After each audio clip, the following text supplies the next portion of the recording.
பாப்பாவோட கம்மல் உடஞ்சிருச்சு. ஒரு 2 மாதம் எப்படியாவது அட்ஜஸ்ட் பண்ணிவிட்டு ஊரில் போய் மாற்றிக்கலான்னு பார்த்தேன். ஆனால் இன்றைக்கி லிஃப்ட்டுக்கிட்டே கலண்டு விழுந்துருச்சு. ஏற்கனவே 2, 3 டைம் கலண்டு விழுந்ததுனால இனி கம்மல் தொலைஞ்சிடக்கூடாதுன்ட்டு இன்றைக்கி மலபார் போய் கம்மலை மாற்ற போயாச்சு.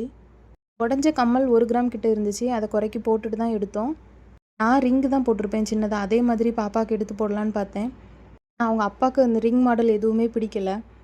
ஒரு ட்ராப் மாதிரி தொங்குற மாதிரி இருந்தால் நல்லாயிருக்குன்னு பார்த்தாங்க. நான் அந்த மாதிரி இதில் இல்லை. இந்த கம்மல் பார்த்தோம். இது 1.5 கிராம் கிட்ட வந்துருந்துச்சு. அப்புறம் இன்னொரு கம்மல் இது கரெக்டாக எங்களுக்கு பட்ஜெட்டுக்கு வந்துச்சு. இந்த மாடல் அவள் முகத்துக்கு சூட் ஆகலை அப்படின்ட்டு அவங்க அப்பா பிறகு அந்த ஸ்டார் கம்மல் தான் எடுத்தாங்க. நகை கடையில் ஒன்று கவனித்தேன். என் வீட்டுக்கார் நம்ம ஒரு சேலை எடுத்தோம்னா நல்லா இருக்கான்னு கேட்டால் கூட உனக்கு பிடிச்சிருந்தா எடுத்துக்கோ, நல்லா இருக்குன்னு சொல்ல மாட்டாங்க.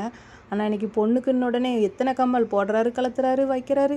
முகத்துக்கு நல்லா இல்லை, இது இப்படி போட்டால் வலிக்கும், அப்படி போட்டால் இது சரியாக வராது அப்படின்ட்டு 1008 இது பார்த்து எடுக்கிறாரு பொண்ணுக்குன்னு உடனே. இந்த கம்மல் தான் செலக்ட் பண்ணி வாங்கிட்டு வந்திருந்தோம். வீட்டுக்கு வந்ததும் கம்மல் திருகாணியில் நெயில் பாலிஷ் போட்டு நல்லா டைட்டாக மாட்டி விட்டாச்சு.